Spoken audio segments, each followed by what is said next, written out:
దేవునికి మహిమ కలుగును గాక. మీ అందరికీ శుభములు, వందనాలు తెలియజేస్తున్నాను. ఈరోజు దేవుని యొక్క వాక్యం ఆదికాండం 5వ అధ్యాయం 1వ వచనం. ఆదాము వంశావళి గ్రంథము ఇదే. దేవుడు ఆదామును సృజించిన దినమున దేవుని పోలికగా అతన్ని చేసెను. చూడండి, మనుష్యుని తయారు చేసేటప్పుడు దేవుడు నోటి మాటతో కలగజేయలేదు. ఆయన చేతితో నరుని నిర్మించాడు. ఆయన పోలికను, ఆయన స్వరూపమును ఆయన ఇచ్చాడు. అందుకనే మనం ఏదో పుట్టలేదు, మనం ఏదో జన్మించలేదు, మనం ఒక ఎక్స్పెరిమెంట్ కాదు. పరిశుద్ధ గ్రంథం, కీర్తనల గ్రంథం 139వ అధ్యాయం 13వ వచనం 14వ వచనం చెప్తుంది, ఇదిగో మనము రహస్యములు అద్భుతముగా ఆశ్చర్యముగా సృష్టించబడ్డాం.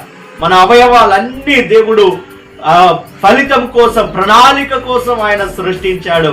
దేవుడు మనల్ని ఈ యొక్క వాక్యం ద్వారా ఆశీర్వదించాలి. మనం తెలుసుకోవాలి, దేవుడు మనల్ని ప్రణాళికతో పుట్టించాడని.